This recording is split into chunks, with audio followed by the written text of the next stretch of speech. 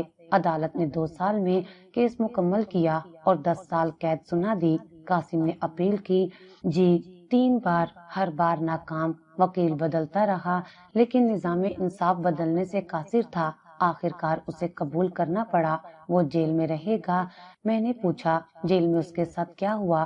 شروع میں وہی رویہ، غرور، بدتمیزی۔ جیل کے عملے کو حکم دیتا، قیدیوں سے دور رہتا، لیکن جیل قانون کے تابع ہوتی ہے، کسی فرد کے نہیں۔ 1 ہفتے میں ہی اسے عام قیدی بنا دیا گیا۔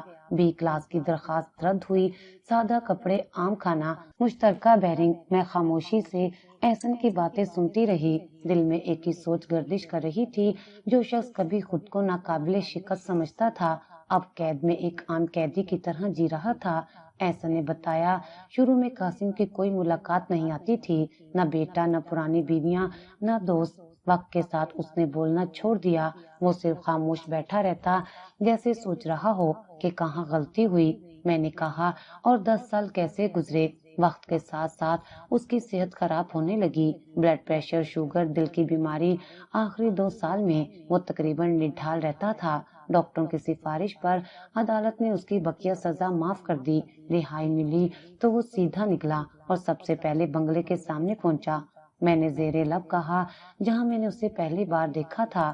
احسن نے اس بات میں سر ہلایا، ہاں وہیں سے اس نے توبہ کا سفر شروع کیا، لیکن یہ الگ باب ہے اور تم شاید اس کے لیے ابھی تیار نہیں ہو۔ میں نے خاموشی سے کہا، نہیں، اب میں ہر باب سننا چاہتی ہوں، کیونکہ اس میں میرا ماضی بھی ہے اور شاید میرا کچھ نہ کچھ مستقبل بھی۔ جیل کے 10 برس جیسے وقت کے فرش پر نوکیلے کیل بن کر بچھے تھے۔ قاسم مرزا، جو کبھی وقت کو مٹھی میں بند سمجھتا تھا، اب خود ایک کمزور، جھکے کندھوں والا بیمار بوڑھا تھا۔ رہائی کے دن جب اسے جیل کے دروازے پر لا کر کھڑا کیا گیا تو اس کے ہاتھ کانپ رہے تھے اور آنکھوں میں ایک پرانی سی خالی روشنی تھی، جیسے اب دنیا میں کچھ دیکھنے کے قابل نہ بچا ہو۔ رہائی کے کاغذات پر دستخط کرنے کے بعد جب ایک کانسٹیبل نے کہا، چلیں مرزا صاحب، اب آپ آزاد ہیں، تو قاسم نے اس کی طرف دیکھا اور کہا، بہت مہنگی پڑی یہ آزادی۔ وہ سیدھا کسی ہوٹل یا رشتہ دار کے پاس نہیں گیا، اس نے قدم سیدھے ایک ایسے پتے کی طرف اٹھائے جسے اس نے برسوں نظر انداز کیا تھا۔ نعمان اس وقت شہر کے دور ایک یتیم خانے کا انچارج بن چکا تھا۔ کسی تنظیم نے اسے سپورٹ کیا تھا، مگر زیادہ تر وہ اپنی محنت پر اس چھوٹے سے ادارے کو چلا رہا تھا۔ چھوٹے چھوٹے بچے، سادہ سے کمرے اور کھانے کی مہک میں وہ سکون چھپا تھا جو قاسم مرزا کے محل میں کبھی نہیں تھا۔ قاسم جب وہاں پہنچا تو دروازے پر کھڑے ہو کر کافی دیر خاموش رہا۔ آخر کار ایک بچے نے آ کر دروازہ کھولا۔ کون؟ قاسم نے خشک ہونٹوں سے جواب دیا، نعمان سے ملنا ہے۔ بچہ بھاگ کر اندر گیا اور کچھ لمحوں بعد نعمان خود باہر آ گیا۔ سفید شلوار قمیض، سادہ سا چہرہ، مگر نظریں مضبوط۔ باپ کو دیکھ کر نہ وہ چونکا نہ گھبرایا، بس خاموشی سے دیکھتا رہا۔ قاسم آہستہ آہستہ قدم اٹھا کر قریب آیا۔ بیٹا، میں۔ نعمان نے ہاتھ اٹھا کر روکا۔ پہلے یہ بتائیں یہاں کیوں آئے ہیں؟ قاسم نے سر جھکا دیا۔ تھک گیا ہوں نعمان، اب کچھ بھی نہیں رہا، سب کچھ ختم ہو چکا ہے۔ میں چاہتا ہوں تم مجھے معاف کر دو۔ نعمان کا لہجہ سخت نہیں تھا لیکن سپاٹ ضرور تھا۔ معافی کے لیے میرے دروازے کی ضرورت نہیں، دل اور عمل کی ضرورت ہے۔ قاسم نے بیٹھنے کی کوشش کی لیکن قدم لڑکھڑا گئے۔ نعمان نے اسے سہارا دے کر بینچ پر بٹھا دیا، پھر پانی کا گلاس تھمایا۔ پہلے پانی پیجیے، پھر سنیے کیا کرنا ہے آپ کو، اگر واقعی توبہ کرنا چاہتے ہیں۔ قاسم نے پانی پیا، آنکھیں بند کی اور بولا، اب تو صرف کفارہ باقی ہے۔ نعمان نے کہا، تو پھر سن لیں، آپ میرے باپ تھے، شاید اب بھی ہیں، لیکن باپ ہونے کا مطلب صرف خون نہیں ہوتا، عمل بھی ہوتا ہے۔ اگر واقعی اپنے گناہوں کا کفارہ دینا چاہتے ہیں تو ان بچوں کی خدمت کریں جن کا کوئی نہیں، یہاں رہیں، یہیں صفائی کریں، یہیں برتن دھوئیں، یہیں کھانا بانٹیں، لیکن میرے نام پر کچھ مت مانگیں، نہ کسی سے رشتہ، نہ کسی سے رحم۔ قاسم نے دھیرے سے سر ہلایا، جو تم کہو گے وہی کروں گا۔ اگلے ہی دن سے وہ یتیم خانے میں کام کرنے لگا۔